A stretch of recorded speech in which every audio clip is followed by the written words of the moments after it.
Good morning and evening, wherever you are in the world, and welcome to the Bonnie J. Addario Lung Cancer Living Room and Patient Educational Series. I'm Bonnie, and thank you for joining us. From our living room to yours. We are all living with lung cancer, and our goal is to bring hope into your home. Empowered patients live longer, and our message is simple. We want you to live.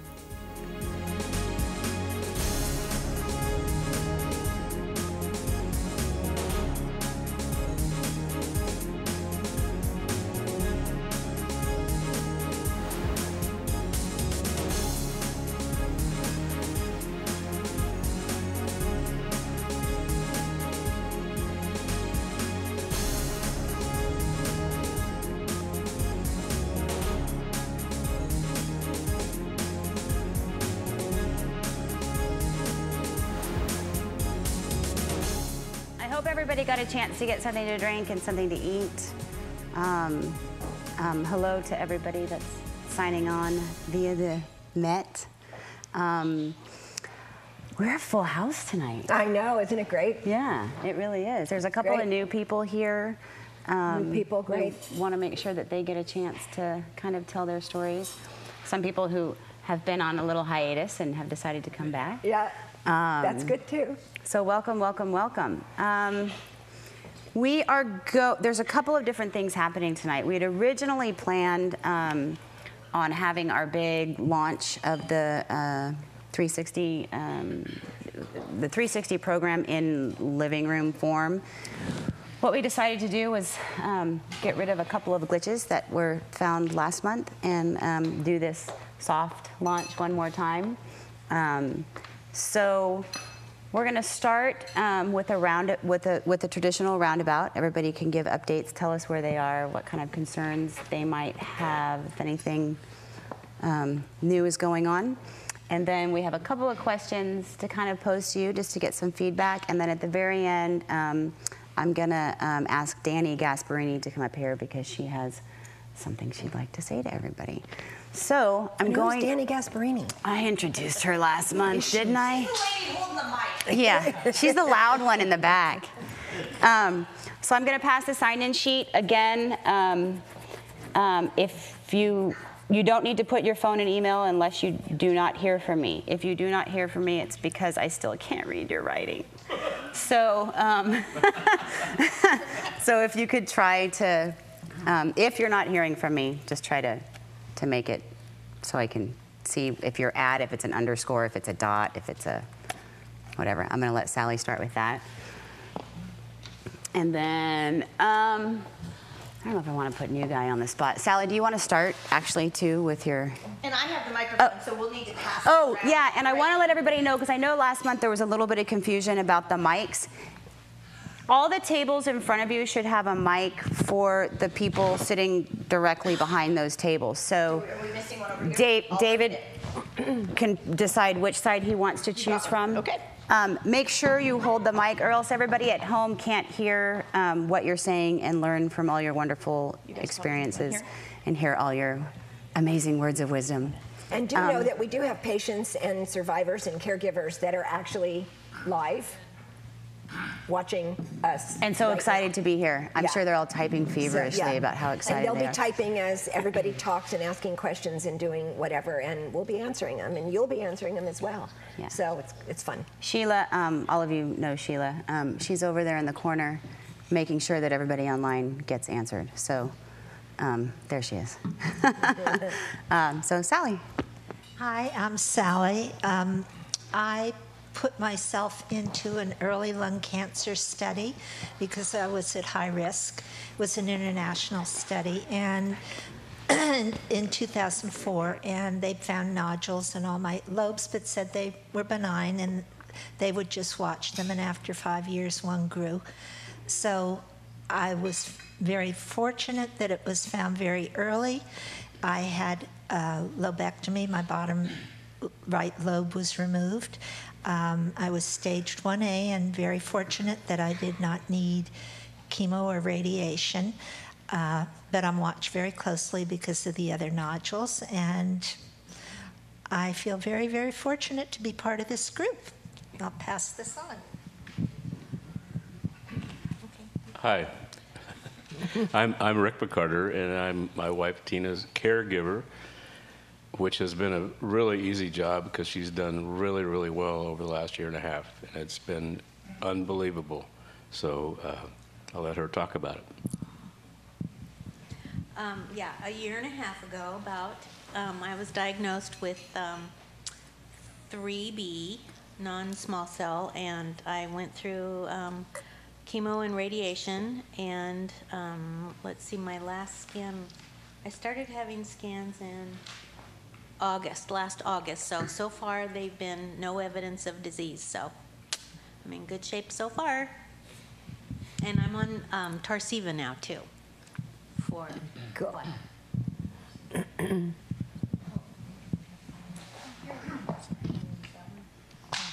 Hi, I'm Beverly.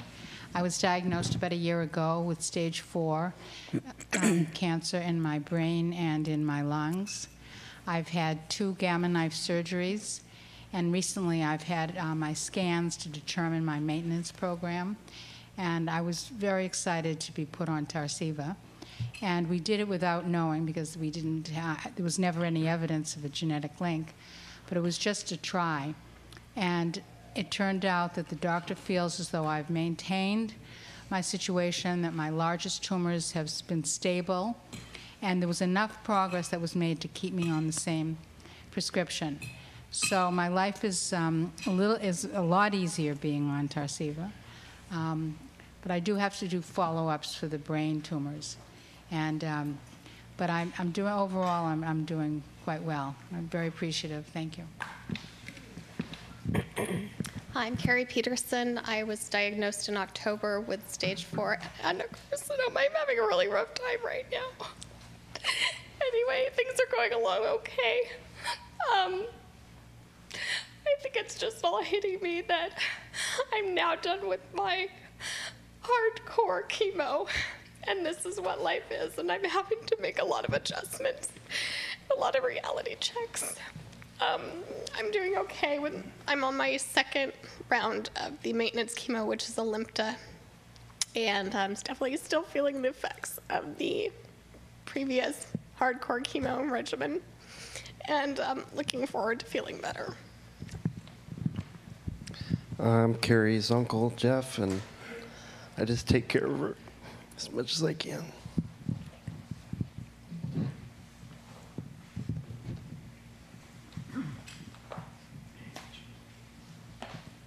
I'm Dave Palomares. I was diagnosed with stage 3 mesothelioma in January of 2009. I was diagnosed at Kaiser. On my own, I decided to go to UCSF for a second opinion, and that's when I met up with Dr. Terry Jahan, who put together a treatment protocol for me.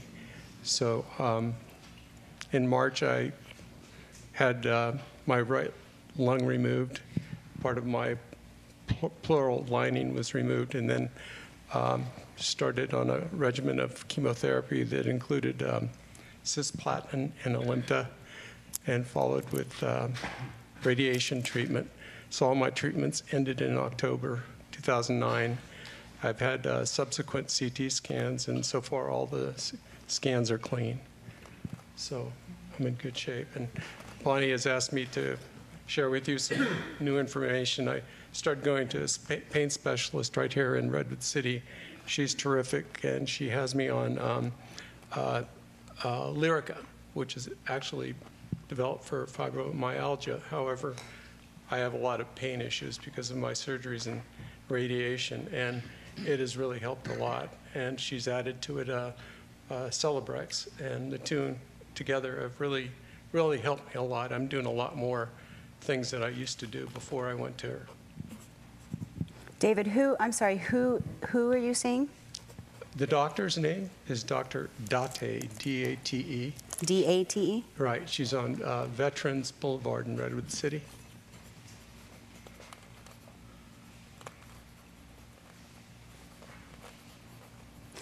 Thank you.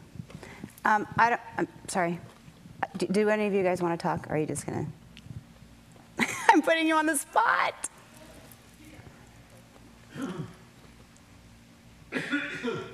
You don't have to. DM, turning your head around means no. This is my Northern California daughter. My Southern California daughter is Lisa. She has stage 4 lung cancer.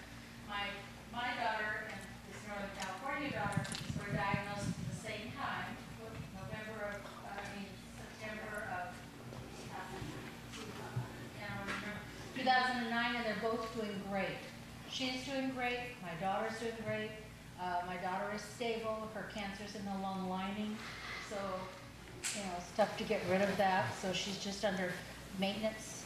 Avastin gets treatment once a month. She had all the heavy drugs at the beginning when she felt horrible, but then she got through that, and then now she's on maintenance, and she's doing fine. And I think I told you last month, if you were here, she went back to teaching last month. And she's got 4 more weeks to go in this school year. She plans on going back in September. So she's doing really good on Avastin. So both my daughters are doing good. And this is my Northern California son, Brian. The other Brian. He has the same birthday as my real son, Brian, in Southern California. So you go ahead. Yeah, so I was diagnosed stage 4 February. Well, I figured if it was there, it wouldn't be too loud. February of 2010. And I'm on an oral chemo now. I'm stable after, I've been stable for a year after 2 rounds of chemo not working. So I just had a scan I think it was last 3 weeks ago. And I am stable still, and I'm feeling good. So now we just have to get rid of it. But I'm feeling good right now, so. And for, I guess I'll speak then. okay, DM's going to talk now. Are you going to talk? Okay, oh, she's talking. I was going to say, you always talk. I know, but I get nervous with cameras. Hi, everyone. Thank you, Linda. You're welcome. My name is DM, and I was diagnosed 2.5 years ago with stage 3B adenocarcinoma.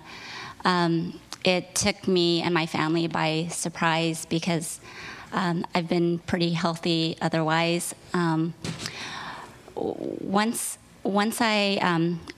they did make that discovery that I had the lung cancer, I had some genetic testing that was done, and they found out that I had the EGFR mutation. So since then, they put me on this regimen of Tarceva, and luckily it's been working ever since. So thank you. Hi, my name is Terry Fry, and I'm here because I have a daughter that is 34 years old now. She was diagnosed when she was 32 with stage 3B or stage 4, depending on the doctor that you talk to. She's lives up in Pengrove, and I'm hoping that she's streaming. She got the email, so maybe she's watching. She's probably laughing at me, but that's what donors do. Yeah, but she was diagnosed in March 18th, 2010. It took them about 6 months to diagnose her. Her symptoms started back in September of 2009. Because she's a non-smoker and because she was only 32, there was only a 2% chance that she was going to have cancer, so they never thought about it. So once she was finally diagnosed, she went on 6 rounds of the carboplatin, Avastin, and Alimta. She responded well. We were going to go we went back east to get an EPP done, which is taking out the whole left side. But then they found the cancer had always been in her lymph nodes, so that X'd out the surgery, which I'm really glad about because I don't know whether it's a very extensive surgery. But she's still, right now she had a CAT scan done a week and a half ago. She's still stable. She's still considered to be on her first line of treatment because right now she's only taking Alimta. But as our second, if the cancer ever starts growing again, she was tested positive for having the ROS1 mutation. So that would be our next step, is to go, if it does start growing, is to go on the clinical trials for the ROS1. So, but she's doing very well. I do have to say that she does do a lot of alternative medicine, or what they call is complementary medicine. She goes to acupuncture and acupressure 3 times a week, and we really do believe that that's helping a lot.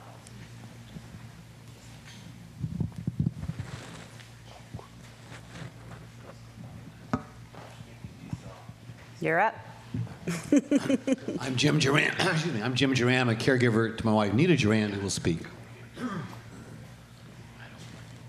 The last time Jim and I were here was time before last of your meetings. We missed the last meeting because we were out of town. I've gone through all the cisplatin, carboplatin routine and so on, and nothing changed. The tumor that was discovered in my lungs stayed exactly the same, and I immediately had the radiation to the hip because I had bone cancer in the hip, and I was stage 4 from the get-go. The radiation to the hip has been very satisfactory so far. There seems to be nothing else coming of that. I went on Tarceva after having met with failure with the other chemos, and I've been on it for about, a year and a half, 2 years? 2 years now, and it no longer is tamping down the major tumor. The major tumor has come back to full size now. Meanwhile, of course, I have all these little nodules in my lungs. But we decided to do radiation, and so I had the main tumor radiated, and it has once again shrunk. And interestingly enough to us, some of the small nodules, we've continued with the Tarceva in spite of the fact that the main tumor was not responding to it any longer because of the nodules. So we've continued that even through the radiation treatment. And it's sort of interesting because with the radiation treatment, and the final answer to that question will be decided in about another month, because it takes a while for your lungs to heal and so on, and to find out exactly what's going on there. But a number of the smaller nodules absolutely shrunk in size, not significantly, but somewhat, which was kind of encouraging. So we felt keep on the Tarceva. Maybe it's affecting those, although it's not affecting the larger one. So that's where we are right now, and we're very interested in anyone who's doing clinical trials right now, because we're trying to decide when the appropriate time comes if we should enter any of these, and I'm not too sure if we have many options really for our particular kind of lung cancer and all of that. But it's an ongoing evolving process, this working with cancer, it seems to me. And I feel very fortunate because so far, except when I was on the hard chemotherapy, I've felt very good. I've traveled. Today I played bridge and came in 4th in a nice duplicate game, so I can't blame the chemo brain thing on it. And you can when you lose. Pardon? When you lose, you can. That's perfect. Yeah. I'll remember that. But anyway, I'm doing really well, and so I feel very fortunate. Awesome. Did you guys, real quick, because I know there was some interest in possibly some people. Yeah. And you were going to let me know if and when. So far, it's sort of my computer got hung up for a while. So okay. But we'll let you know. We'll keep you posted. Okay. On that. Okay. Great. Yeah. Tim, I don't know if this is I'm not sure where it's coming from underneath. So. I'm Penelope, and I'm here with part of my family to support my mom. And Hannah and I found this group a couple months ago and brought my mom and dad here last month, and it's been great to have you guys. It's really helping everybody, I think. So I'll let them talk.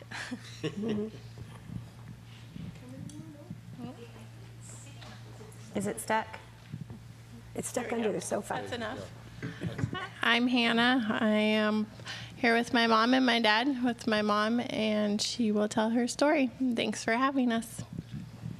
I get to talk to I'm Philip Stahl, and I'm here to support my wife, and we have my daughters here. I think my son may be back behind us. I'm not sure, but I haven't seen him yet. haven't seen him yet. Huh? Not yet. Anyhow, we'll let Christine tell you her story. Hi, I'm Christine, and I was diagnosed at the end of February with stage 4 lung cancer. I had pleural infusion all around my left lung. Over the course of February and March, they took out about 5 liters of fluid, and I had they call a VATS, which is a video-assisted thoracic surgery done, and they took out the fluid and did a talc procedure. That was towards the end of March, and then I finally got on to Tarceva about 2 weeks after the surgery, and I've been on it for about 40 days now, and I'm feeling very good, and I'm very glad my daughters found this group because it's been very helpful. The doctors that were recommended through the organization have been very helpful for us, and we're really happy to see everything going the way it is. We just came from a doctor's appointment, and they're pretty impressed with the recovery time so far. So I have a CT scan or a PET scan in 2 weeks. So next month I could tell everybody how good that's going to be. So thank you all. And you said you got permission today to go horseback riding? Horseback riding. Yes, I'm going to start preparing a horse for the barrel race in November, Nice. the fundraiser up in So Santa Rosa. exciting. And Penelope, too. Yeah. And you know, November is Lung Cancer Awareness Month. Okay. So. Is there a particular color for lung cancer? Is it the green? 'Cause, Well, pink is you know, breast cancer. that's a good question. There is a color for lung cancer, which drives me absolutely crazy. It's clear, because it's always been known as the invisible cancer. Oh. But we're changing that, right? It's no longer invisible. So we have to work on a color. Well, because in the barrel race, I was going to wear the color of lung cancer, but I don't think they'll let me ride without clothes on. Naked. Okay, without clothes on. Naked. I don't think they'll let me do that. Horse might not like it. You know, honestly, I think they might. I'll ride on my body. You could raise more money that way, That's actually. right. Naked barrel racing. They would pay me to Something put my think clothes about. back on. Yeah. A new fundraiser. I like it. I like it. Before we slide over, do you guys want to talk at all? I know some people are sitting in the back because they don't want to, but I don't know about Mary. Do you know? Mary's getting up. Yep. Where we go? Hi, I'm Mary, and in October 2010, I was diagnosed with stage 4 lung cancer. What do I say here? I did 13 rounds of carboplatin, Alimta, and Avastin. Well, the Avastin, the 13th time I just took Avastin because I started getting kidney damage, which I think was caused maybe from the Avastin and the Alimta. My creatinine just went way high. I'm happy to say it's coming down. I'm healing. I had a really bad cough for about 3 or 4 years, and my doctor was saying it was acid reflux. And I kept asking for a CAT scan, and finally it showed up on a chest x-ray. The tumor showed up on a chest x-ray. And so I'm just kind of want to encourage people that have lung cancer in their family to insist on having a CAT scan rather than a chest x-ray. My mother died of lung cancer at 63. My sister at 61 had half of her lung removed, and I'm 67 now. And I started getting a cough when I was about, 62, 63. And anyway, when I had the chemotherapy, it really shrunk.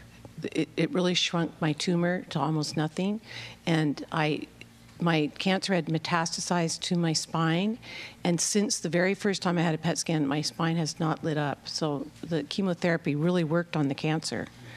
And last November, I had target radiation on my tumor on my lung and on my spine, and none of that lit up on my PET scan. So right now, there's some question about some stuff going on in my lung. They're not sure what it is, whether it's just inflammation from the radiation or if a new tumor is forming.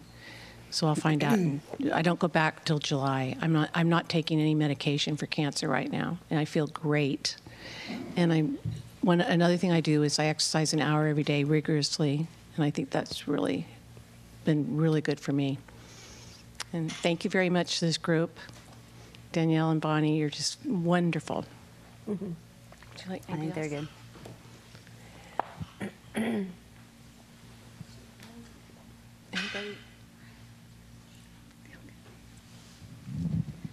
Hi, I'm Jennifer. I was diagnosed with stage 4 non-small cell last October.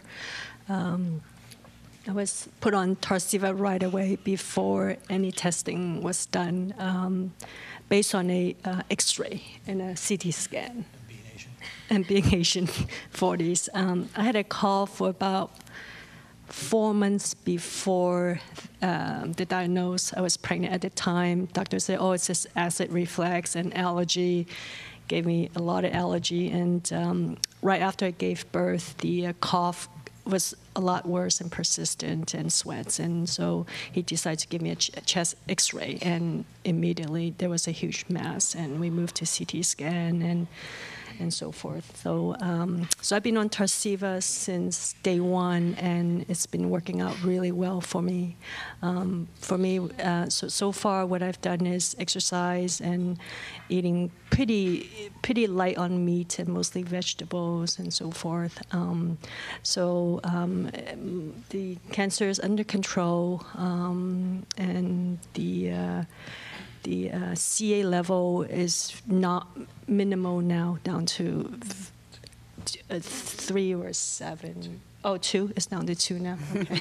It's been dropping every visit, so it's been great. So what's going on in my life right now is we're in the process of switching insurance. So we're not sure if new insurance carrier will cover Tarceva and the ongoing treatments and choices of between a PPO versus an HMO. So I don't know if anyone of you have experience dealing with switching insurance, and so that I would love to hear some of your experience on that.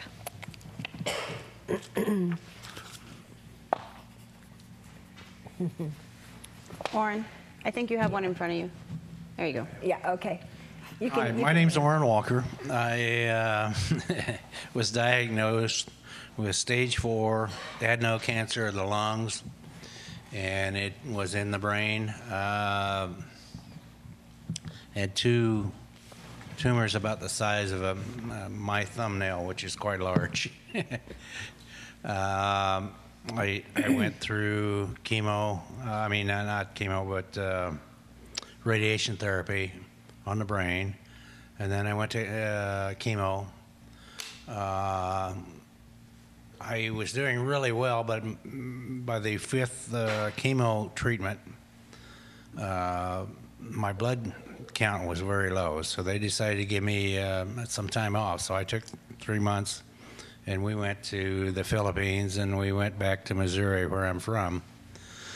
We had a good time. The good thing is the brain cancer is pretty much gone. The diagnosis is 99% gone. There's nothing showing now. Just they say white stuff. In the lungs, it's a different story. After the hiatus, I had a couple of adenoid glands that they had grown just like 3 millimeters, which is nothing, but they had grown. So they put me back on chemo maintenance. So we'll see what happens with that. But in the meantime, when I went to Missouri, I decided I'm going to get myself a camper, and I'd bought one back there, and it's a travel trailer. And drove back there, and the wife went with me. It's 3,000 miles or 2,000 miles in 3 days driving. And when I got there, it was 10 o'clock at night. I was tired. And so I just went to bed, period. And I woke up 3:30 in the morning with this tremendous pain. I heard what sounded like an explosion and all kinds of stuff. And I asked my wife, well, who was hurt? She said, nothing. I haven't heard anything. So I went to the doctor the next day because the pain didn't subside, and they found a broken rib, which is weird, but then they also told me that I'd already had 8 broken ribs. So, and my doctor didn't tell me that, but it was in the X-ray. So, and I go to Kaiser. So you need to be careful. But other than that, I'm doing well. My strength is back pretty good. I'm walking real good. We're getting ready to take off again if we get a chance. My oldest grandson graduates from high school in Bellingham, Washington. And then I got to see my other grandkids in Nebraska. You have to tell them really quick about your awesome crab catch. Accidental, of course. I'm sorry? The crab catch, where you think you broke the first rib, but you weren't really sure because you were too excited about it. I went to Alaska last summer fishing in August, and we would go out and fish for salmon every day, and we caught our limit every day. So we'd come back, clean our fish, then take the fish heads and guts and everything and go out and fill the crab traps and harvest the crabs. Well, the first day we went out, the guys had left from the previous group had left their crab traps full.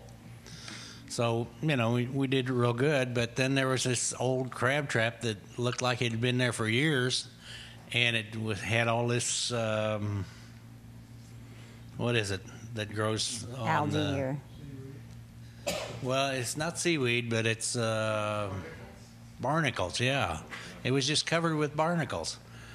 And my friend I went with is 20 years younger than me. He's a union bargaining agent. But anyway, he couldn't get this trap in because we pulled it up. And I said, okay, I think I know what we need to do. You sit down, I'll pull it in. I pulled it in, but as I was pulling it in, my back made a large popping sound. So I think that's where I broke one of my ribs. And then, after that, when I got home, I was really sore. So that's how I found out I had cancer. I went to the doctor. Well, look at Yeah. that. Yeah. And caught, how many crab did you say were in there? Right. Yeah. Like a ridiculous We had a amount of crab. tremendous fishing trip. I came home with 75 pounds of salmon fillets, frozen. And that, by the way, is early detection for lung cancer. Yeah. That's all we have right now. Go crab Yeah, fishing all you have and is, break a rib and get an X-ray and be diagnosed with lung cancer. Pain. I suffered a little coughing before that, but it was mostly pain. Next. This is my caretaker, and I wouldn't make it without her. It's my wife, Cecilia. My name is Cecilia Walker, and I'm now a full-time caretaker since May 1st. He looks like he's a lot of work. Yeah, right. Sure. That's it? Okay. My name's Elizabeth Lacasia. I was diagnosed, I believe, my chemo memory doesn't serve me so well, so. Left over from I think I was initially diagnosed in 2006.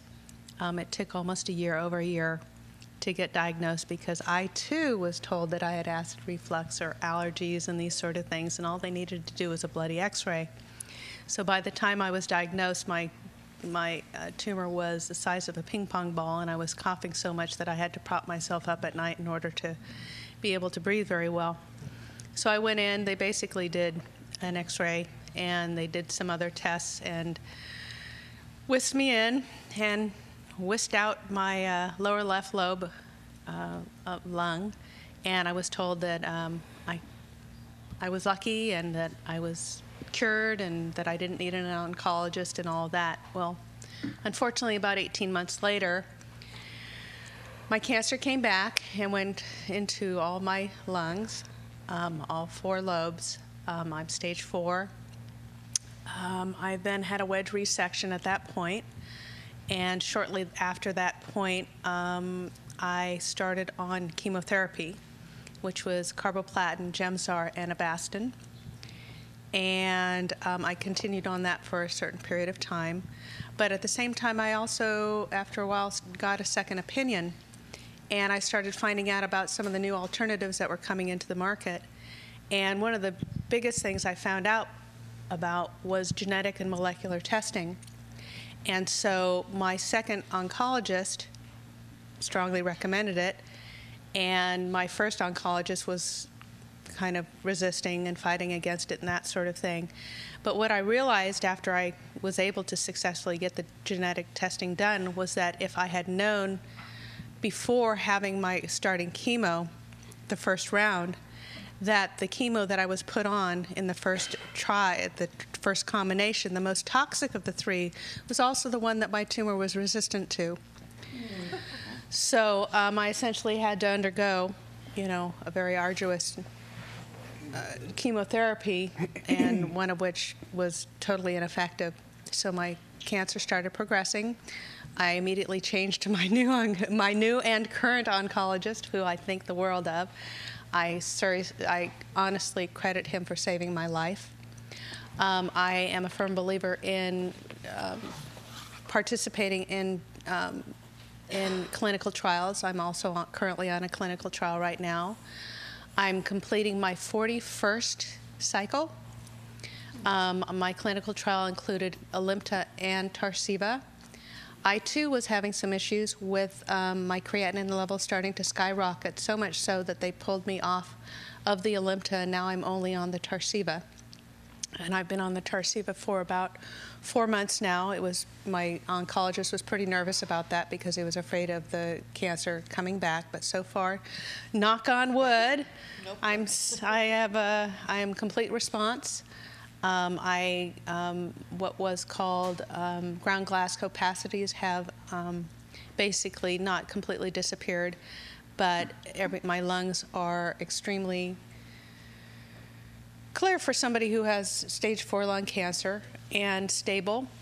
I also, since then, have developed COPD and asthma, and strongly suspect that that is probably because of the damage and the scarring and everything like that from the cancer and the damage that it did. So it has certainly been a learning process. I'm very grateful to be here, and I hope that this is just an incredible forum where all of us can learn from one another and share, albeit anecdotal information. We can still share what works for each other, how we get through some of the symptoms, how some things that some people see and experiences are similar, and it is a great way to help one another and realize that you are not alone in this experience. And somehow I find comfort from that. So anyway, thank you, Bonnie, so much for creating this forum and helping to advance molecular and genetic testing as well as your biopsy repository. I think it makes an incredible advance for those of us that are living with this disease, let alone those who follow behind us and hopefully learn from our experiences. And thank you, Elizabeth, but to Elizabeth's point, by coming to this forum, and, there's a reason we call it the living room, because if you listen to everybody's stories, we're living here.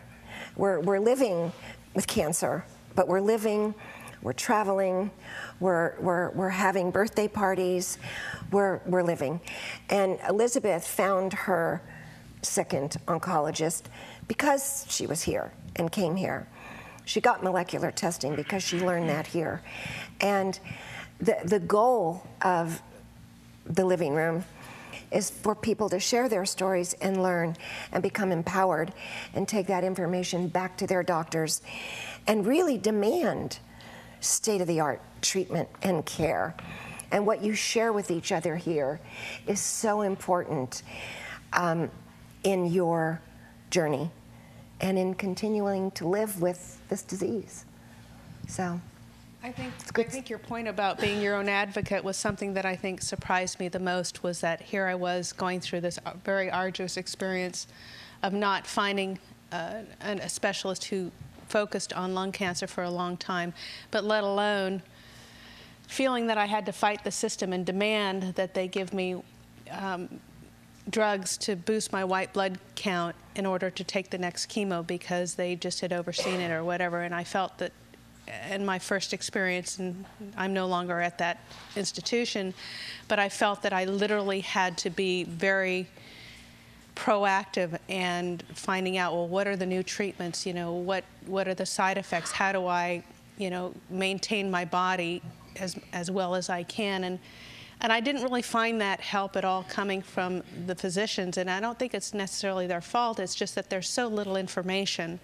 And I think that's why organizations like this, as well as groups of people like ourselves, just sharing information, we can help one another, because I got so tired of people telling me, well, I don't know, because I used to be in biotech, and one of the things that I think scared me the most was I was actually working on some very deadly cancers. And so when I found out about my diagnosis, I started doing some research on PubMed, which publishes clinical trials, and at that time there was only one publication on my disease, which is very rare. I'm a non-smoker, was 40-something when I was diagnosed. I have adenocarcinoma.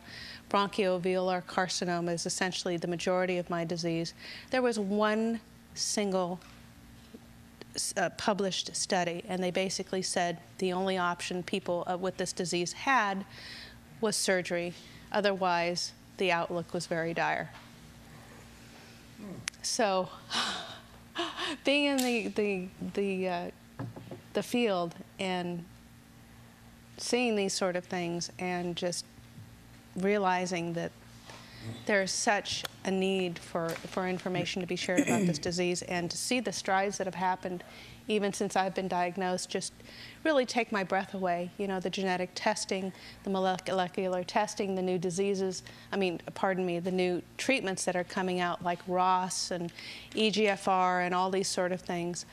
Even though, in my circumstance, even though I did get the molecular and genetic testing, I did not test positive for a lot of the treatments.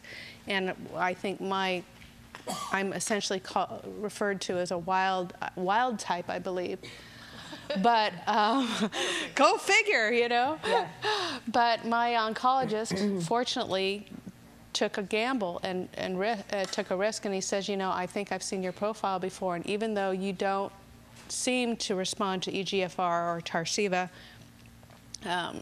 related drugs, I want to do this combination because I think it'll work. And God love him, it did. And I'm here to enjoy the day and look forward to many others, hopefully. You're going to. I guess when I first got it, well, I'll have to get it, I had this pain in my back all the time. And so I went over to Hayward, where they have a college for chiropractors. And I thought this would maybe get rid of the pain, but he insisted, before they could do anything, give me anything, do anything, that I had to have an x-ray taken. And I kept saying, I don't want another x-ray. I get x-rays of my teeth. I get x-rays for the everything. I mean, it's just, I feel like I glow in the dark already, and I don't want to do it. And he says, well, then you don't want me to do work on your back. And I said, okay, finally, let's just get it done over and over with. Well, he did use the x-ray and used the machine and went up, or disappeared, and came back, and he said, I'm not going to do anything for you. I want you to go directly, right now, from here. I've written down what we've done, why we've done it, and go to your primary doctor. And we did just that because it scared me to death. I thought, what is it? She says, I don't want to talk about it. Let's, we'll let a doctor look at it. Well, it turned out that I had, anyway, long story short, it turned out that I didn't have anything wrong with or I still have the same thing that hurt then, hurts now. That was not the problem. The problem was that when they saw the cancer, they freaked and said it looked like it was a large mass in my lower right side, which is the small one, and they were going to take out that whole small lung sectional, the whole thing of that. Anyway, that part. This was done on June the 1st in 2009, so I'm, almost 4 down the road. I've had no problem since. I do get CT scans every year. First it started for 6 months. Now I'm on a year program. I still say I think I glow in the dark. Yeah, like most of the people in here. So,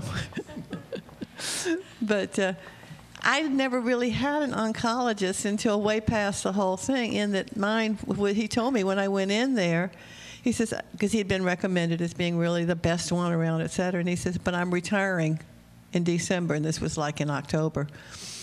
I had 4 months of having chemo, and all my hair fell out, and then it came back in little bitty curls all over my head, and then they sort of fell out, and I got straight hair, and so it's been interesting, if you can call it that. But anyway, you ready to take over and tell them some truth? Yep.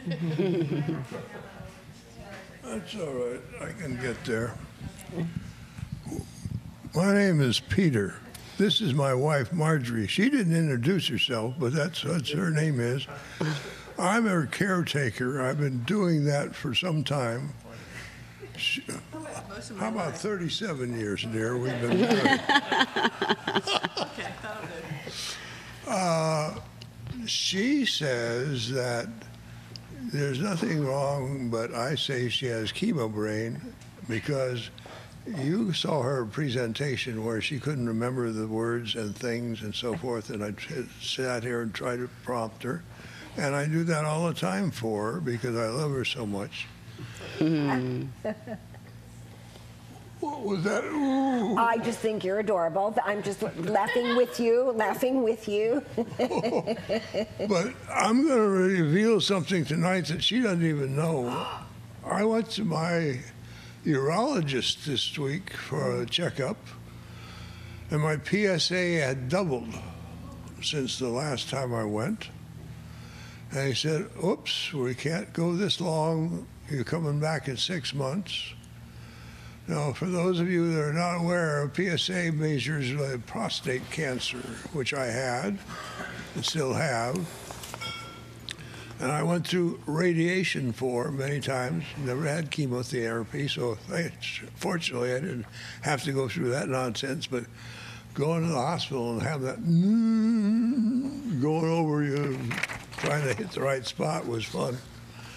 So Danielle's heard this before, but you hadn't, Bonnie. So no, I have not heard this. So I'm a survivor as well. Okay, awesome. 2 survivors.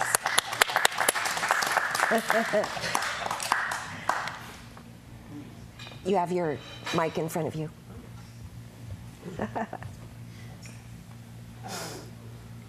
guess I'm the patient, and my husband does the talking for me, so I will let him take over. I'm Oral Dub, he's Hugh Dub. Let me clarify. At home, I do absolutely no talking. And that sounds like you're married. 46 years, not a short time like 37. But in any event, Laura was diagnosed with stage 4 adeno small cell lung cancer around about September, October of last year.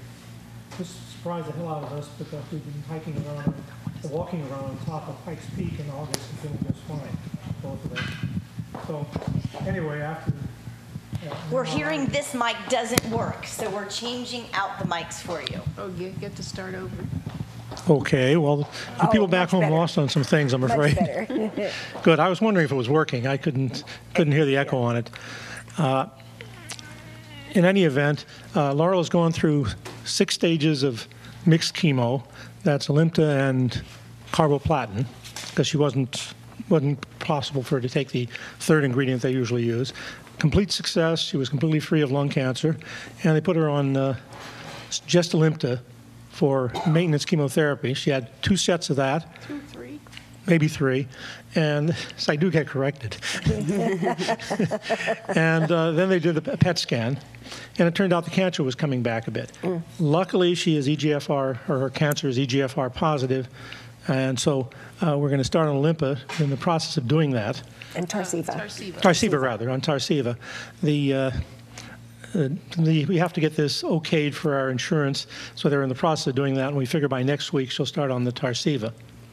And see, the good news would have been that they tested her for her molecular profile before they started her. They did. A long time ago. And she wasn't EGFR positive then? No, she was EGFR positive. Okay. But they said sometimes that the Alimta will work for a long, long time. Okay. And we might as well treat it like you have a shotgun with 2 different barrels. Okay. And so you shoot the one that's less likely to be good, but might give you some extra time and feeling good. Okay. And I agreed with the oncologist on this. My own background is in the sciences, so. And she even went to the same school as I did, so. Okay. So how could I think no? How could you say no? So she went through anyway the 6 weeks. It did really great. She's in 4th stage, if I didn't mention it. Okay. In the original diagnosis, she has some cancer in her liver, some in the bones, a little bit in her right lung, which is growing for the first time that we've noticed on it. And so we're going forward with this thing, and we have good hope that the Tarceva will do a good job for her. Okay, good. I'll introduce my friend Tom Grabinski, and I'll leave him talk, but basically his mother has very recently been diagnosed, like today or yesterday? A few days ago. A few days ago, with small cell lung cancer. She lives in Detroit. And so if anybody knows some really good consulting oncologists in Detroit, I mentioned to Danielle earlier, we'd like to know about them. On it. Tom? Yep. I'm not sure I can add to that. I've known Hugh and Lowell for 30 years, and it's been a great relationship. My mother recently had been diagnosed with small cell lung cancer, and so she had her PET scan today, and the prognosis or the results and the report from the PET scan are not in yet, and so not much is known other than small cell cancer. Her first meeting with her oncologist is on Thursday, so that's where we are. And Tom's going to make sure to get a hold of me so we can make sure all the right things are happening. Okay. And we can definitely get you hooked up in Detroit. So a couple of comments for some people online before I go back to a couple of things that I've been taking notes on. Jane and Reed are saying hi to to Mary and Ray because they always sit next to you. And they're drinking wine. They just want everybody to know. Okay. Watching, and they miss everyone. They're up at the lake, so they're very happy to be there. Which is a good thing. Right. Jane's getting her 2nd round of Avastin on Monday, working out and getting back into shape. They miss everybody. Bob, who was on last month, said everybody looks so good. Let's all go horseback riding in the buff. It'll start a new movement. He's pretty sure. Wells, who is a 13-year survivor and also the chair on our scientific advisory board, is on.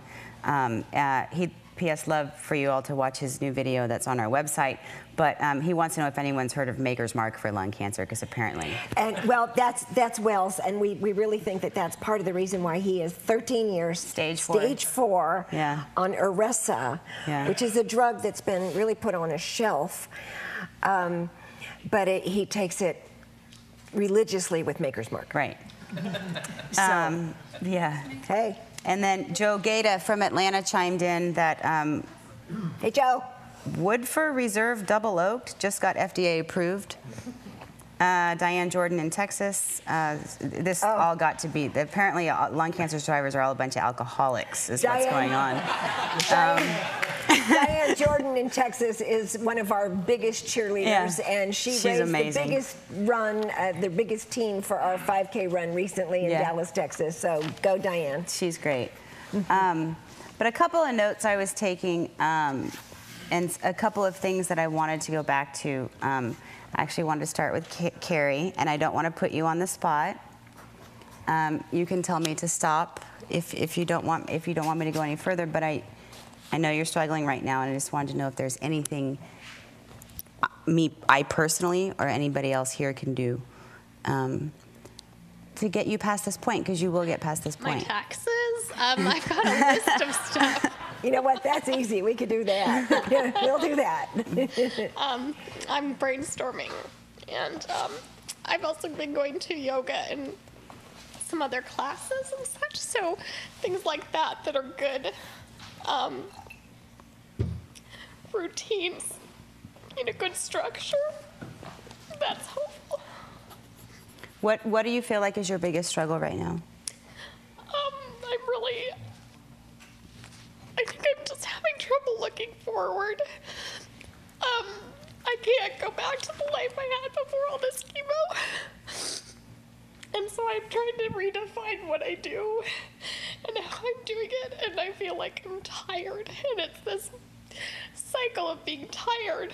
So I'm sleeping a lot, and that's depressing, and then it's just this cycle. So I think if there are ways people have found helpful, I know that Tina mentioned her exercising daily and things like that. Carrie, Elizabeth, Brian, Diem, I can think of so many people. The very first time they come here, they're saying exactly the same things. And maybe if a couple of you can say something inspiring to Carrie about how hopeful you are now and how you are looking forward, that would really help her. And I think just to that point, I think it's important that you know, Carrie, that you're absolutely allowed to have those days where you're just like, you know what, cancer sucks, and I don't want it, and I wish I didn't have it. You're allowed to have those days. You just can't live in them, because that's when you get in trouble, right?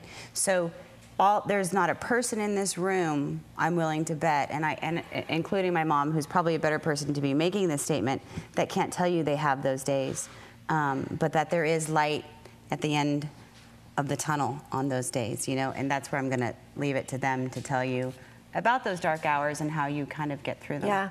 Whoever wants to chime in with a microphone, please. Elizabeth, you're a perfect example, because I've had a number of rough days. Right. Yeah. Especially, when I was on my Olympta and Tarceva, my creatinine was going to hell. My intestines were going up. I was having edema, all these sort of things. I think actually when I was on the carboplatin Gemdar and Avastin was the hardest, because the chemos really affect your brain too, literally, and your emotional cycle. And I started kind of seeing that, especially when you were in your treatment, there were certain days that were definitely rougher than others. And you just have to say, man, this is going to be a black day, so I'm going to rent the happiest movies that I can, or have a friend come over and play cards with me, or someone just hold my hand, and it's okay that I cry, because that is what you're feeling. There's no reason why to put on this bullshit happy face when your world is coming down. Yeah, when your world is coming down, and it's like, how did I get this disease? All this why me sort of things. It's perfectly valid, and it's okay, and it is normal to be feeling what you're feeling. I think what helped me at times was kind of knowing and allowing myself to have those times, but able to find ways to kind of help pull myself out, whether it was through friends or movies, or even getting out and going for a walk, even just out and about. Amazingly, just even if you're able to go a block, to get out and to kind of take some deep breaths and listen to the birds sing or something like that. Or if you're interested in gardening, maybe gardening. Something that I found out about at Stanford that was a wonderful, wonderful thing is they have a Writing Through Cancer group. And I'd never had done any creative writing at all. It was always business writing and, you know, about diseases and drugs and all these sort of things. But I finally allowed myself, it was kind of like, if not now, when? You know, allowing yourself to really explore the things where, you know, if you find the fulfillment, or if it brings you some level of gratification, finding something like that. And it was hard to go to the group sometimes, but honestly, the group was so understanding. And again, it's people that have been where you're at, and that you can be honest with them and not worry about putting on a happy face for your spouse or your family or whoever. It's just kind of relieving. And I found it surprisingly freeing to be able to write. And I, for a very long time, and even now, I'm not able to necessarily write about cancer, but to write about other things that brought me joy. You know, I started writing about stories when I was young and things that I remembered. And so when I see my dad, I kind of read them, and it's just little things that you can share. You know what I'm saying? Or even just, you know, I saw a fly, and so I started writing about a fly circus or something, just crazy, silly stuff, just something to kind of joke or you know what I'm saying? Just something that kind of helps you lift your spirits. When Elizabeth was in your shoes, early diagnoses, right where you are today, we would be in this room. We didn't have the nice hardwood floors though. And she would say, you know, my husband wants to go on a trip. You know, he wants to build me a new house. And she had her whole life on hold. No, we're not going to do this. I can't travel. I can't. I was just married 2 years And guess before. what? Yeah. And she's done it all. When we said, oh, so when are you going to go on the trip? When is a good time? When is a good time to go? Right. So she went on the trip. They built the new house. They're living in the new house. And you know, I'm gonna let Brian talk now. Brian, I'm gonna put you on the spot because Brian walked in this room, I think, 2 days after he was diagnosed, or the same day, or some uncanny, incredible moment. Yeah, I was like, I think less than a week. It was my birthday, no less, and I just found out. And I definitely agree with Elizabeth that getting out helped me. I was diagnosed, my son was 4 months old. It was very similar to your story where I had a cough all through my wife's pregnancy. She actually had to go into a different bedroom. But I always, I left the house and took him to the park every day, and it always made me feel better. Even, I did not want to go at all a lot of the time, but it always made me feel better getting outside, getting some exercise, you know, the fresh air and everything. But it does get better. I mean, I consider myself really lucky. I got through chemo and everything pretty well. I didn't have too many side effects, but I just think my son was always there, and I always kind of focused on him and never, I don't know, kind of never thought too much about what I was going through. I mean, I definitely was upset, and especially being with him all the time, it was really hard to think about the future and everything. But, you know, yeah, I'm not sure what else to say. I mean, it's... But here you are in the future. I mean, I feel good now, and yeah, and it did take me a long time to look forward because, you know, because just... Yeah, until this group, everybody was saying that there wasn't going to be too much of a future, you know. So, but yeah, I do feel really good now, and I honestly, you know, feel better. I don't know how long it's been because I was coughing and so uncomfortable and everything from what I had, and no one knew what it was. Again, I was the same thing, a year. I'd gone to the doctors almost a year to the month before I was diagnosed, and they put me on 2 inhalers and everything. It was just, you know, just crazy. I mean, no one told me that, you know, in 2 years, you know, I'll be feeling better than I did and be here. And it's just, it is good to come here, I think. And then, yeah, I mean, I feel great. I just think it is, especially when you're uncomfortable and hurting, it's hard to get through. But, you know, it did get better, definitely, you know. I don't know what else to say. I just... Diane, the woman in Texas that I was talking about, Carrie said she wants to know she hid in her house for 2 years and that you have her permission to be pissed. Bob said he was alone in his fight for 5 years, but that now you have each other and you'll get through this. And Pam says she's a 14-year survivor her husband reminded me that this is temporary in our lives, we'll get through it, and we did. So there's some words of encouragement from people online. And you have us, Carrie, Elizabeth, and you know, so many people in this room. DM, you know, I've gotten calls from people on the cliff, you know, and it's almost kind of ironic. You know, they're on the cliff ready to jump, and it's like, no, no, no, don't jump. Stay here and have lung cancer. You know, let that take you out. Don't jump off the cliff. But it's, you know, we are family. And birds of a feather do flock together. And we do all know. We get it. We really get it. And most importantly, we are living and we are looking forward. Because, you know, there's always a tomorrow.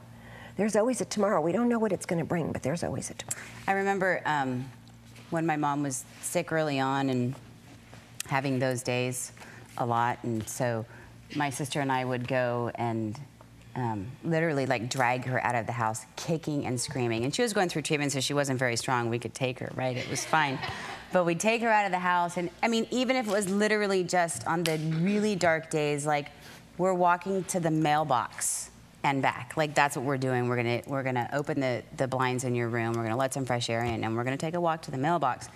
And you don't remember that? No, I do. I was thinking of one time you did open the blinds and said, "Get out of bed." She What are you screamed doing? and yelled. It was terrible. And my hair was starting to grow back, and it was only like, you know, a half an inch long. And it was red, and it was kinky, and it was really crazy. And that was depressing me even more than not having any hair. Now I look like a clown. And so they took out a flat iron, and they're straightening this red kinky hair, which made it even worse. Hysterical. You know, laughing like hell in the bathroom. And you know, we're just laughing and laughing and laughing, and then finally I said, "Excuse my French. I know we're on film. I'm going outside. I'm just going outside." 5-second delay. You know, because you know I'm alive and it's working, and I've got my daughters here, and they're funny. And but one of the things that she did say that really kind of resonated with me and helped me to understand where she was, because obviously, you know, I can have sympathy and I can be, you know, as empathetic as possible, but I don't get it like all of you get it. Do you know what I mean? I get it the best I can, but one of the things she said was, you know, Danielle, I have to figure out, like, this is my new normal, and I have to figure out how I'm gonna live in it. It's all new, right? Like, none of this makes any sense, and it's not the same. So I have to figure out how to live within my new normal. So we kind of, as a family back then, there was nothing like this available. You know, when she was sick, we decided, well, we're going to help you figure out what that new normal looks like and how to make your way through it. And we did it with humor. Yes. When my hair started falling out, and it started falling fast because the tumor I had was on my heart. And, you know, they wanted to just, you know, get the big guns in there. And, I mean, you know, it was just falling out like crazy. And I told the girls, I want to go to Tahoe, because we have a little place in Tahoe, because I wasn't sure I was ever going to see Tahoe again. So off we went. And you know, the hair was all over the pillow. So I told them, I said, okay, let's just be done with this, okay? You know, I can't do this anymore. Let's just shave it all off. So they ran out and bought one of the buzzers, you know, and so we brought a bottle of their booze and the clippers to the husbands bathroom. And my husband and all the grandkids were there. So we go charging upstairs with champagne and orange juice, and we're making mimosas, and we've got the buzzer. So we get in the room, and they're playing with my head, and they're making all funny things on my head. And everybody downstairs is just horrified. They're just like all sad and horrified. We are laughing. We are laughing hysterically, laughing at my head, laughing at the process. And we go downstairs, and I got a hat on. I got this stupid hat on. And they're expecting us to come downstairs like all horrified. But we just actually, you know, there was a bonding that took place, and we've always been close. And we've always been an amazingly close family. And just when you think you can't be closer and you can't have a deeper relationship and you can't love each other more, you can. So you have to break out. You know, you have to break out of the abyss or that dark place and let people in. Just let them in and do it with laughter and have birthday parties.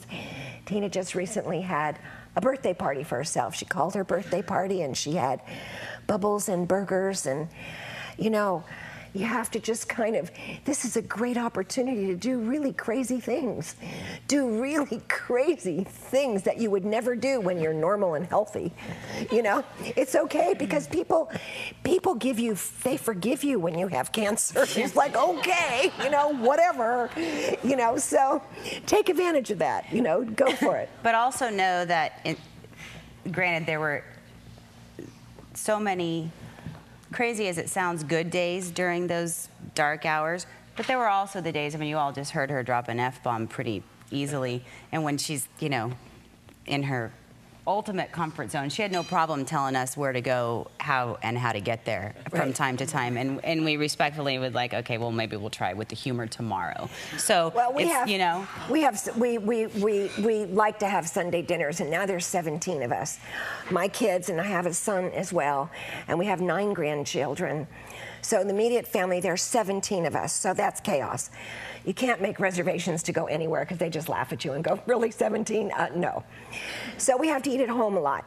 And when I was sick, you know, I was always the one that was cooking, and because my kids would come home, and this is where they would just relax. All you moms know this. You know how when your kids come home, and that's what they do.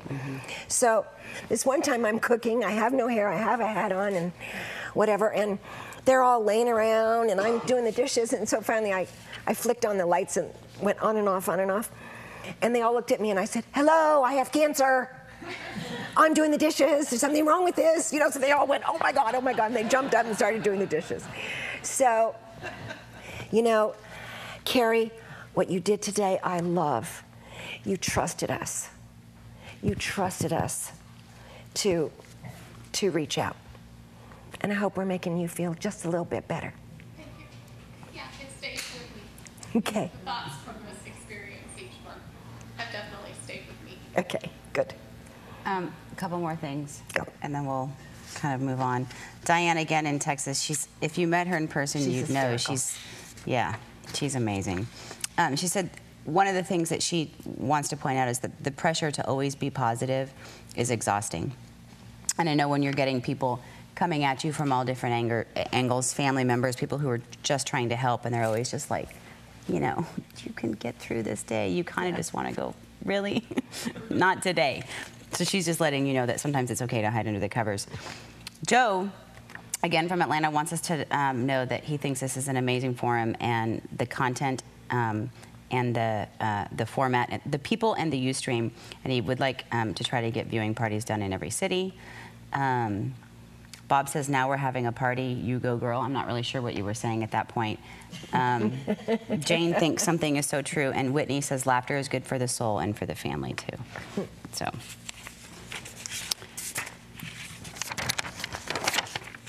Sally, did you want to say something? I saw you earlier with your hand raised. I want to talk from the other end of everything. I get weepy easily, as you all know. We know. Sally, by the way, is our mascot, you know, so. But if anybody's watching out there that was as lucky as I am, I go through a lot of guilt. And I get down because I'm old, quote unquote old, and I'm one of the lucky ones. And I know my oncologist said to me, it's survivor's guilt.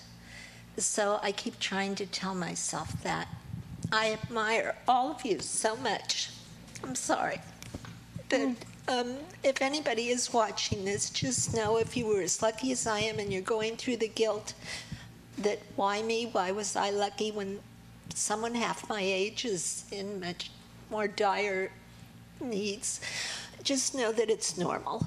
That's all I wanted to say. Thank you. Awesome, Sally. Yes. Yeah. That's true. I just wanted to add also that, because I've met Carrie when from the beginning when you came in. I don't know if this is on. It's working. And, you know, you probably have all said this before, but my life is so much better in so many ways now than it ever was before. And even though I had to get this horrible disease, but the level of friendship and the level of people caring and talking and calling, and just the whole my whole social life is just so amazing, that how many people call me. So, so that's very thrilling to me. And the fact that I can't drive anymore has been a hardship that a lot of other people, but I have found out how resourceful. I have Ready Wheels coming. I have Get Up and Go coming. I have Foster City Transport. They're all lined up at my door all the time. Every day I go out and hire these services. I even figured out how to get it to take me to the ballet, the Ready Wheels. I'm not sure that's okay. But anyway, so I just want you to realize that the new Carrie will realize all her full potential. Thank you. That's great, Bev. Thank you. Anybody else? Just wanted to say one thing. Carrie, even when you're feeling rotten, you could feel rotten having a glass of tea somewhere, out somewhere. That was one of the things that I think was hard for me, was that when you're feeling really tired and fatigued and really beaten up, you just want to stay home. But sometimes, and I think this was, I think Bonnie kind of said this where, you know, I was saying, you know, my God, you know, I've worked hard all my life and I put off going on vacations, and now this, for Christ's sakes, I get married and, you know, something like this happens. But I did go on a trip, and I'll say that, you know, I didn't always feel so great sometimes, but I really had a good time, and if nothing else, it was a wonderful distraction. You know, you can feel rotten having fun. So, you know, I mean, it really is true, trying to find a new normal. It's tough. It's really tough losing your life and even losing your identity and having to find your way. But do things that you've always wanted to do or enjoy. I mean, you have to take baby steps. You know, you realize that your energy is more limited, and I think you start being more selective with what you do. But, you know, even if you're kind of feeling rotten, just push yourself sometimes, because if nothing else, it kind of distracts you. We did a lot of traveling after mine, because that got our mind off of where we were. And I think, you know, the one that I remember, actually the funny thing I remember most was when I went skiing in Colorado. And they'd said, oh, you shouldn't do that. And I said, well, what have I got to lose? I might be dead tomorrow anyway, so I'm going. I was skiing at 11,000 feet. And you talked to somebody that said, he prescribed all sorts of things that got bought and brought to me. And I'm sitting there going like, I didn't ask for these. These aren't mine. And they'd say, oh, yeah, they are yours, Mrs. Pitkin. Yours are definitely yours. So I found it, I mean, that was something we could do, and I like to do, was just get your mind off of it. The other thing is I have a whole bunch of hats. You want some? I've got them for when it's straight, for when it's curly, and when it's in between. I think the key is balance. The key is balance, you know. A little bit of happiness, a little bit of crying. I used to find crying in the shower really helpful, because you were already all wet, you know, and you didn't have to worry about screwing up your makeup, you know, or, you know, just balance is good. A little of this, a little of that, a little of this. Also baby steps. Baby steps. Yeah.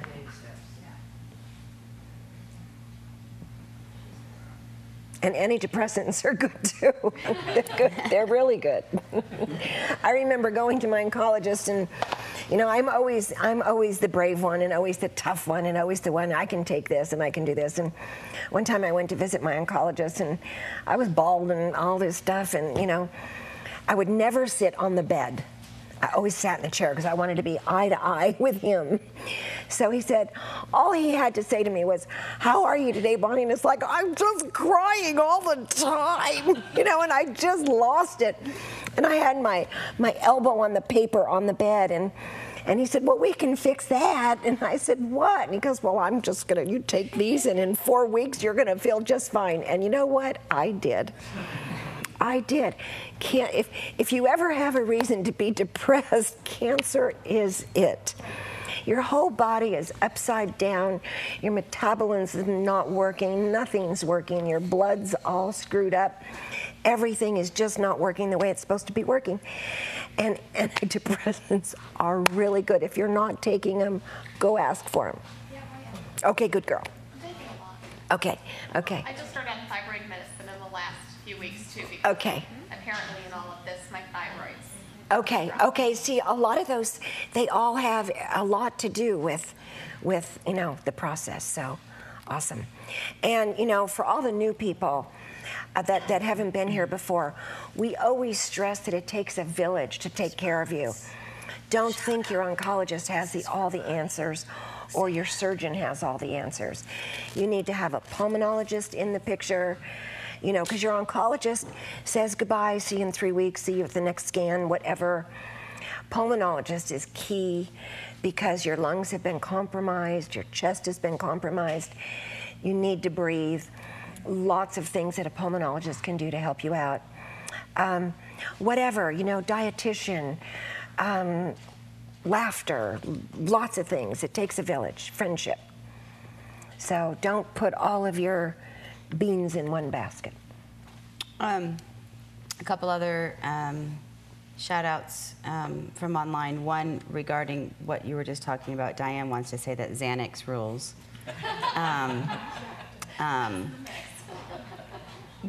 Bob wants to talk just about the guilt and the gloom, and that he hates that part, and that he wants to point out, I think this is what he's saying, is that sometimes it's difficult for patients because maybe their family members or their close friends can't handle it. Like they don't know how to react or how to respond, to whatever it is that you might be going through. And so that's something to keep note of. Whitney wants everybody to know that she thinks it's fabulous and it's just going to keep getting better, and she wishes she could be here. And Karen and Crackers say hello from Gainesville in Florida. Karen's a survivor from Florida. Hi, Karen. I don't know where it's supposed to wave. Hi, Karen. Yeah, I don't know where it is either. Too far behind. Neil, I think, snuck out, but I want to make sure to put out to the group, especially those of you who are into exercising and trying to get out there right now. He's looking for a cycling partner, so anyone interested, let me know so I can let him know. Where is he? Where is Neil? He was sitting back there. He snuck out. I don't know where he went. Like a real bicycle out on the street? Yes, an actual or bicycle. Or one just sedentary? No, Okay. An actual bicycle. Okay, I could do the one sitting on the floor. Yes. Yes, he comes from a very, that's what I told him tonight. I was like, who can keep up with you? Right. You know what I mean? Right. What healthy person, without lung issues? But we could watch and be inspired. Right. Okay, that's always an option. And the insurance switch question for Jennifer, I wanted to make sure that if anybody had any information about what that might look like, they could maybe get that back to her, because she was that's a little struggling with. Don't get out of your current insurance until you know. Double up for a while just to make sure. If it's an option. Yeah, if that's an option. Yeah. It's difficult to be switching when you have a major health issue going on. I heard Center helps people looking for. Okay. Yeah. And Danielle has some resources too that are experts in the world of insurance. In the world that of I can insurance refer you that to. she can refer you to. Because I don't claim to be. I can barely get through my own. Right. So, but we do have people that I might have and advise you and get you the card for it. Liz. If you're defined by Social Security as being disabled because of the extent of your disease, you transition eventually into Medicare. And I went through COBRA because I was working when I was diagnosed, and then I went on disability, and then I went on long-term disability, and then had COBRA, and then went to CalCOBRA, and then I was forced into Medicare. And that's a little bit of a challenge. So I don't know if you're being forced into moving to Medicare. I'm moving to my husband's insurance. Oh, I see. Yeah, because there are some organizations that do kind of help you with that somewhat. Oh, microphone. Sorry. Sorry about that. We just want everybody to be able to hear the important conversation. So that's a little bit of an interesting transition going through an obviously very anxiety-ridden making that transition because you don't know, what you're getting or into, and if you have a good plan, you don't want to lose it. And that was very stressful for me to go through that. But it seems to be okay. It's just that none of the medications that you're taking are covered, so they tend to be very expensive. And that's something that whatever the new insurance is, Jennifer, they should have a prescription book and telling you all the drugs that are currently covered under the prescription and all of that. Right. And you may be able to put in the drugs that you're taking into some type of thing online, and it could help you define which plan works better. I know with Medicare Part D, I think it's Part D, you had to get a head nod there. Hugh's that nodding kind of his head, helps like, you yes, with I know that. exactly what but you're talking about. quite honestly, some of my drugs were so expensive, even with paying with Part D, that I actually buy them through Canada. And I found that you get brand name drugs, and it's like what I was to pay for a copay, I got a year's worth of drug. And it just depends on what it is. Of course, I'm not making a blanket statement, but it was something that, after a while when you're taking, inhalers and, female drugs and all these other things and nothing is covered, it's like, holy cow, this is another $1,500 that's just going to maintenance, not even chemo drugs. So that's a possible alternative that you... That's a good idea. Yeah. I'd like to comment briefly on this, on the Medicare thing. Around the end of each year, they open for a month or two when you can change Medicare programs. We've been just sort of going ahead with the same Medicare program we've had for years. Right now we're with the AARP one, which is, I forget who actually runs the thing. For prescription drugs, obviously. This is a D, Medicare D. I think if you know exactly what your drugs are. Some of them are very expensive. No one has discussed this, but I checked with the Medicare D, and they said Tarceva for 150 milligrams is about $75,000 a year. And you're responsible for 1/3 of that on their current plan. So towards the end of the year, when Medicare opens it up, Medicare.gov, it's time to look at it and put in your exact medications. For example, Tarceva, which a lot of people here are on, and see what will do best for you on that. You can do this for each individual in the family separately and take different plans for everyone if you want to. But normally, you all go forward, but you've decided what works for you before you find out that cancer is going to be a question on it. Right. So now is the time. You're getting closer to the end of the year, another 6 months or so. They'll open up some kind of a window. October, November? Well, this last year I think it was October, November, but normally it runs till November, December or something like that. So, Yeah, and the pharmaceutical companies as well have programs for people that can't afford to pay their out-of-pocket expenses and things too. So there's always options, and we can get you, to the right people to get those answers if you need them. Thank you. Okay. No. I want to ask Danny to come up. Oh, I am in trouble. You are in trouble. You're always in she's trouble. got a couple of things she'd like to say. Danny's been with us since March 1st, right? And she has not missed a living room. Sometimes she sits quietly in the back, although not really, right? Danielle, is it okay if I do a little introduction to Danny? Sure, but who's going to let me sit next to them? Oh. You know what? I think they want you over here, so I'm going to move. No, really? Yeah, I'm going to move because that way... Well, I could our rear ends aren't that big. We can share it. I don't know. Mine's kind of... Yeah. Okay. I'm going to sit up here. You sit here. All right. I don't know what Danny's going to say yet, but, she's always surprising us. But before you all leave tonight, I want you to know a couple things. If you have to have this disease, this is the time to have it, because this is a tipping point for lung cancer research. It really is. We're out there all the time, and we're in meetings. We're at the International Association for the Study of Lung Cancer, the Lung Cancer Congress, the association ASCO, where Scott is going to, and Danielle are going to, and in a month. There are so many good things happening.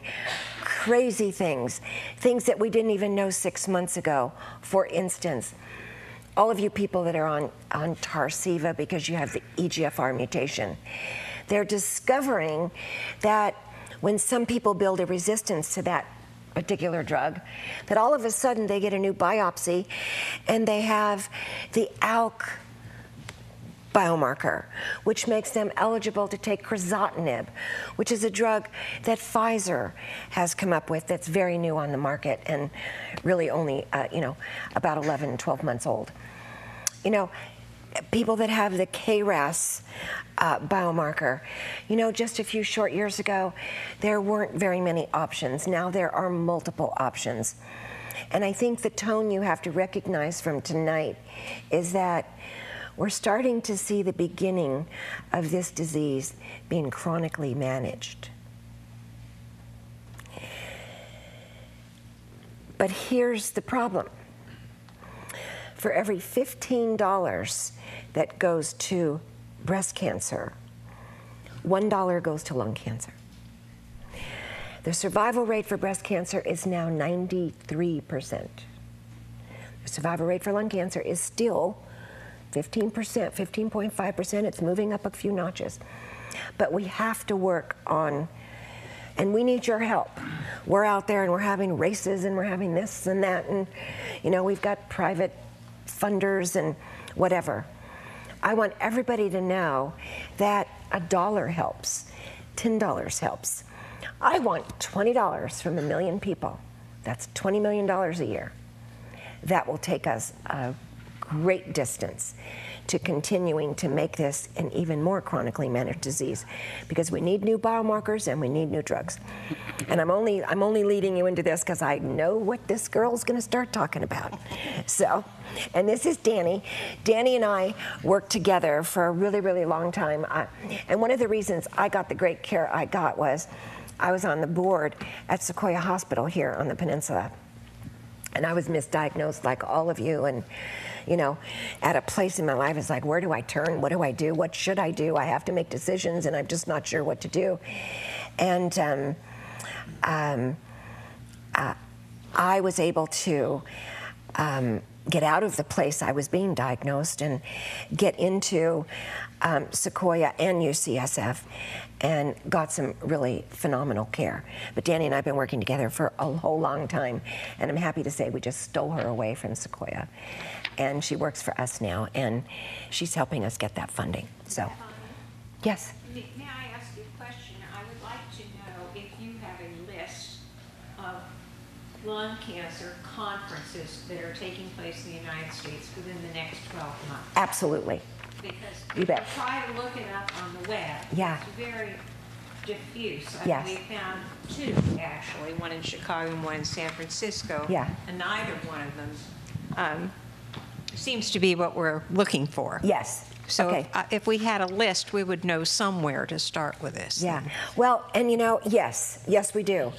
Unfortunately, they're not open to just anyone. Sadly, too many of them are only for doctors and researchers. We qualify because Alchemy, our second foundation, is a research foundation, and we do our own research. And we have a clinical trial going right now, and we're actually going to be doing a clinical trial in about 3 months with major institutions in the United States and Europe on this particular biomarker called T790, which is to prove that that's a biomarker that proves that you have an inherited disease. It has nothing to do with smoking. It has nothing to do with anything other than the fact that you've got the gene.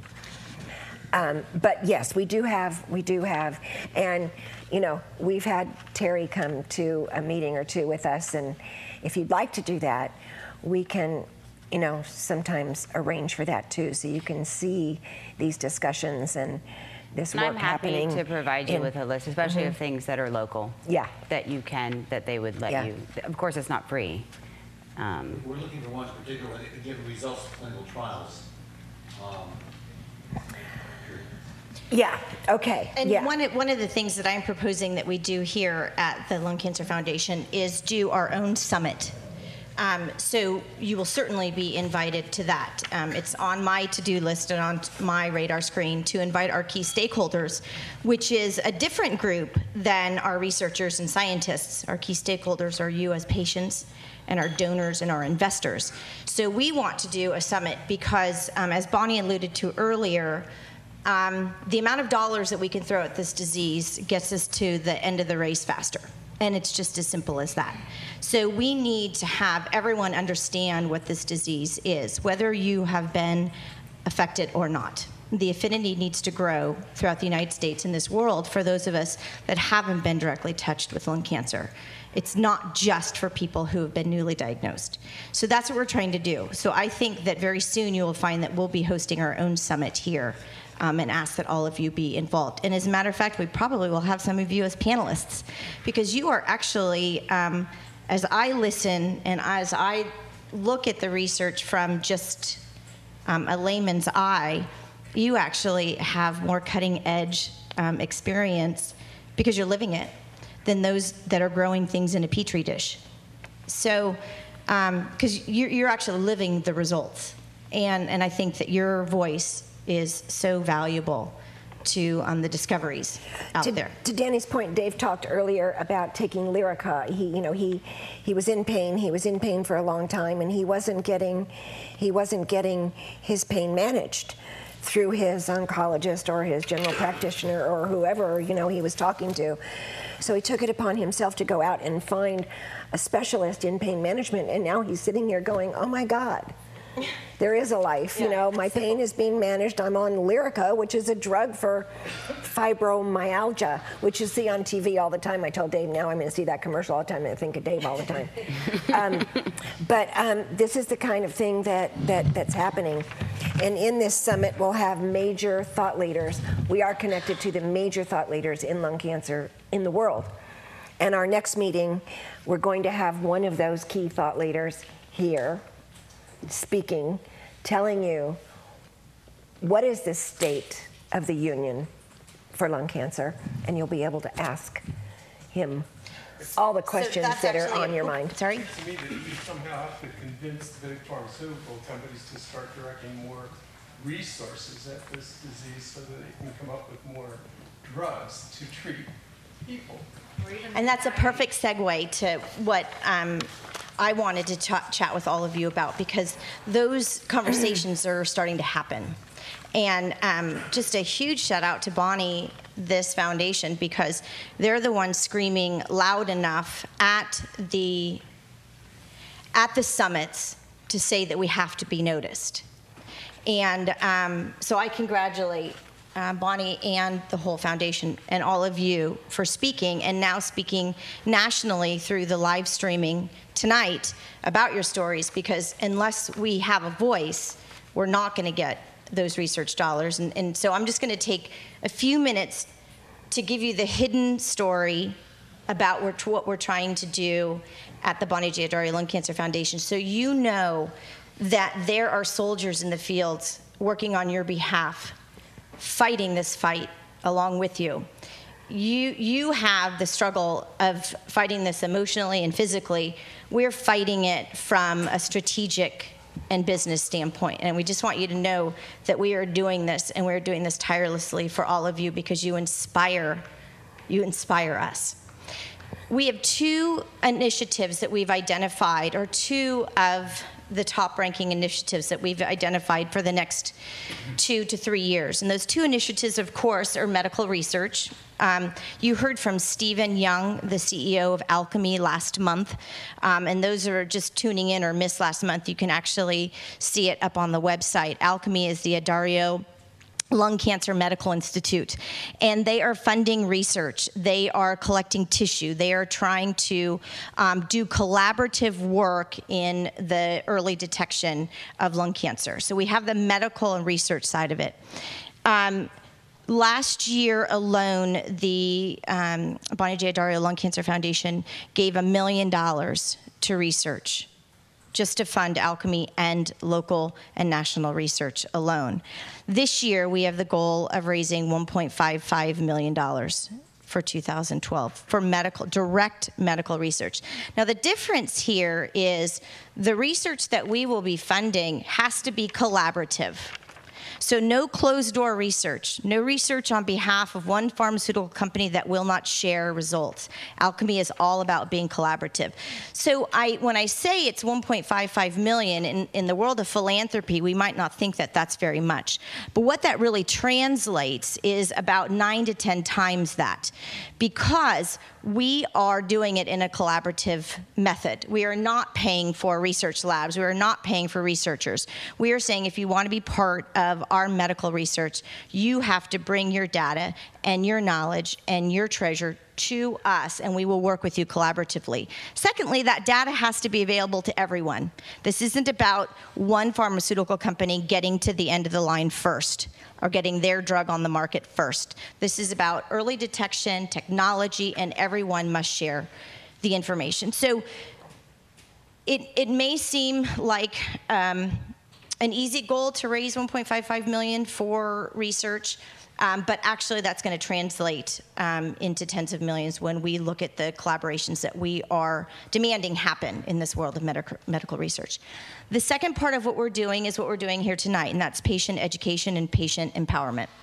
We know that of the 250,000 people that are diagnosed every year with lung cancer, the most important thing we can do is educate everyone that it is their right and also a heavy responsibility to understand what can be done within this disease. And so that costs us dollars to put that information out. And so we are here to raise just shy of another $1.5 million for patient education and patient empowerment, so that we can do these live stream living rooms, so that we can put a patient handbook out. I've learned through Danielle that when you're first diagnosed and somebody's telling you sort of have not so grim future in front of you, and they're talking about chemotherapy and radiation and treatments, the last thing that you're ready to listen to is all of the different aspects. And you may not even be told all of the different aspects of treating lung cancer. And so Danielle is in the process with the thought leaders, the medical researchers, and all of the folks out there in testing and pharmaceutical and holistic health and nutrition, putting together a handbook, a step-by-step handbook that will be given out for free when asked for and put out into all oncology offices and medical institutions, that gives you your sort of day-to-day guide to lung cancer. And it will always be updated. It'll be nimble and up to date. So we're raising money to make sure that we have this handbook available, and we're hoping that the first part will be rolled out this summer, so people will have that guide, that resource right in their hands. The other program that we're raising money for is the Patient 360 program, and all of you have been touched by it, and you may not even know it. It's identifying a personal patient pathway for lung cancer. And as Bonnie said, there is no two stories alike. Everybody is diagnosed differently, gets there differently, and has been treated differently, because we're all unique individuals. So with that, how do we manage some kind of pathway that we can say to medical institutions and oncologists, everybody make sure that when you're dealing with someone, you're dealing with all aspects of their health, from diagnosis to treatment to holistic health to nutrition.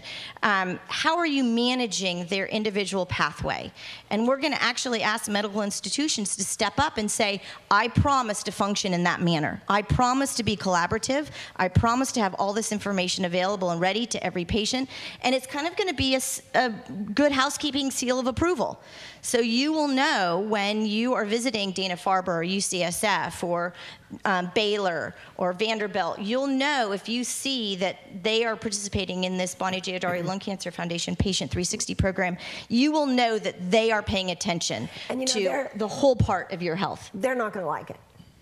They're not going to like it. But we believe that we can make this happen with you, driving it up. It's not going to happen top to bottom. It's going to happen this way. And at some point in time, they're going to realize that they need to work hard to get this seal of approval, because otherwise patients are going to migrate somewhere else. because they're going to go to where they can get this kind of care. And we know, most importantly, we need to clone Danielle about 6 times over.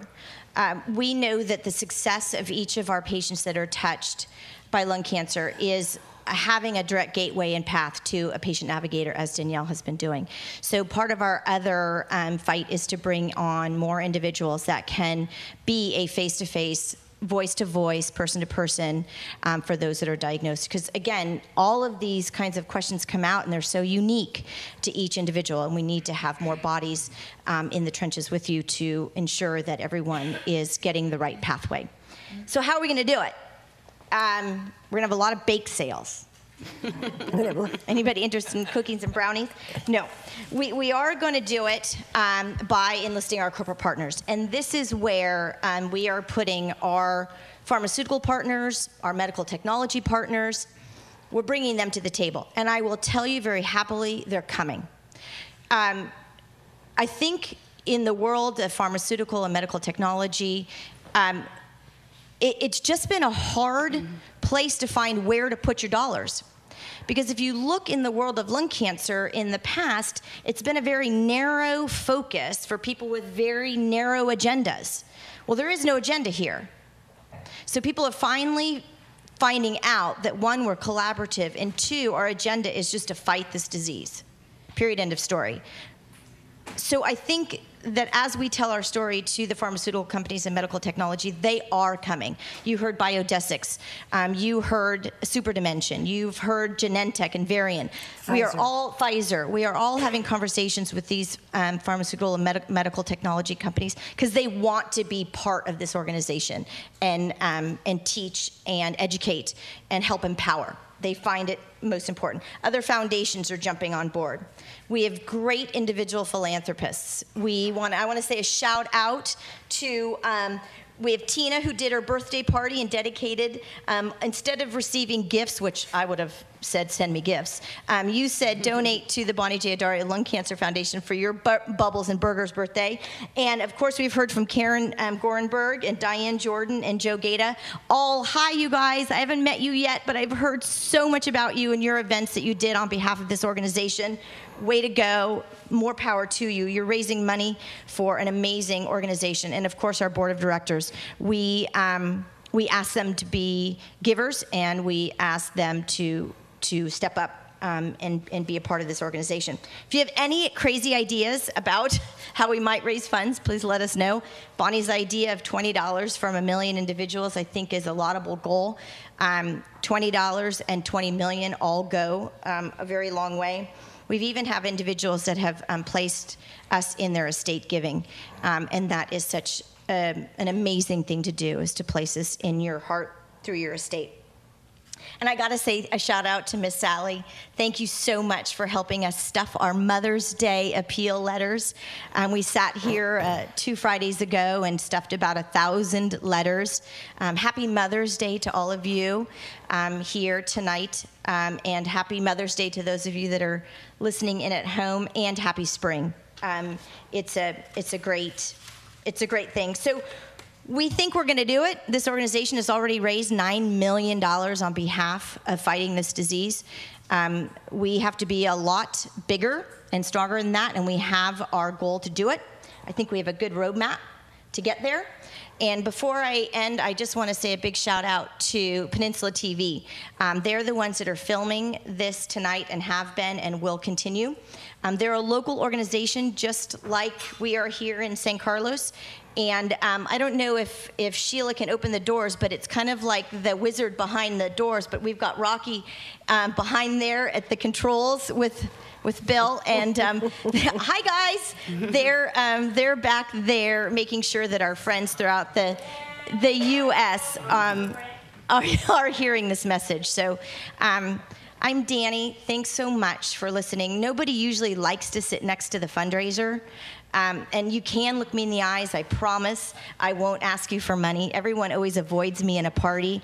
And I will say that caller ID has killed my ability to raise funds because no one takes my call now because they know it's me calling. So I often have to change my cell phone number. But we're nimble. All righty. Thanks, you guys. Yes.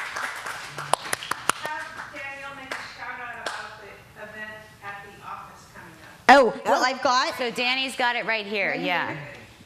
Why don't you do it? So our summer kickoff event is June 9th. We're so excited about it. It's actually a music event. It's at the office. Which is a restaurant, by the way, local restaurant. Yeah, a local restaurant here in San Carlos on El Camino. It's a music event. We've got 3 artists coming. It's an all-day sort of deal. It's $25 a ticket if you know anybody that's interested. Please sell tickets. They're limited. I think there's only 250 tickets. The headliners at this event are... That's my first cousins alone. Right? You don't want the Gasparinis there. Family, I know. The headlining event for this is a band called Whiskey Dawn, and I've seen them. They're a California band. They're actually from Sacramento. I've seen them several times. They are amazing. So it's well worth it. Anyway, that's one event that is local. We've also obviously got our walk run coming up in September. For those of you who might be watching from other places that aren't local, our walk run series is national, as you know, and the gala and the golf tournament. There's a ton of stuff going on. And Bonnie and Tony and Scott and Danielle are going to Los Angeles this weekend. Oh, Danielle's not going. Oh, Danielle's not going. She can't go. No, she's oh, not. That's so sad. Hank Baskett, I don't know if any of you know who he is. He's an NFL football player. His father has lung cancer. He's married to Kendra Wilkinson. Anybody know who she is? Reality show on cable. Playboy Bunny. Playboy Bunny, whatever. They're having a golf tournament at Trump International for us in Palos Verdes. And all the proceeds go to our foundation. So things are happening all over the United States. It's amazing, makes my heart go pitter-patter.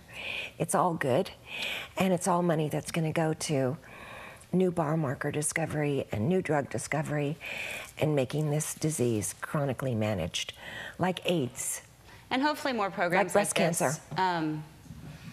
Because they're few and far between. And I want to actually personally thank each and every one of you in this room for allowing us to bring this to the living rooms of patients across the country and around the world who don't have the benefit of this type of an environment. It means the world to me that you guys are willing to share this with them because it's so needed. So a huge shout out to everybody that signed in tonight in Georgia, Atlanta, Texas, Washington, Vancouver, all New over. York. I don't want to forget anybody, but I know we're running out of time, so I wanted to wrap it up and just say thank you, and really to the 226,000 people that are diagnosed in this country alone, 1.6 million worldwide. I just looked to make sure that my numbers were correctly.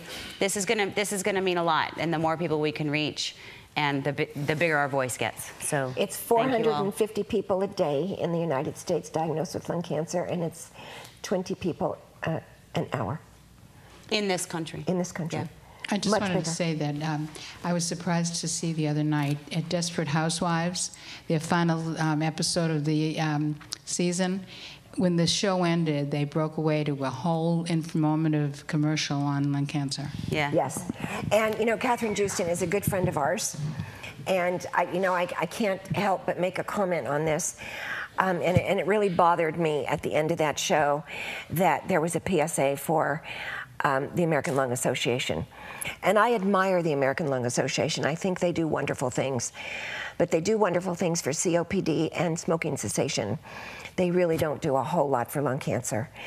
But it left people with the impression that they do something, for lung cancer. And if anybody from the American Lung Association is watching tonight, I challenge you to jump in here and do something for lung cancer. Don't just have a PSA at the end of a show. Do something. So that's how I feel about that. Okay. That stick has been set in the ground. I just have one quick thing. Can I say, Beverly? Can you hand me the mic? Thank you. Catherine called, and she tried to be with all you tonight. I talked to her today. And she's going to come up to one of the living rooms soon. And she was sad the PSA wasn't about us as well. But we'll get there from all of you. So look forward to her joining all of you in person. We're going to do it tentatively, June, July, August. But she'll be here when she can, and she sends her love to all of you tonight. Cheers. Cheers. Thanks, everybody. Cheers. Cheers.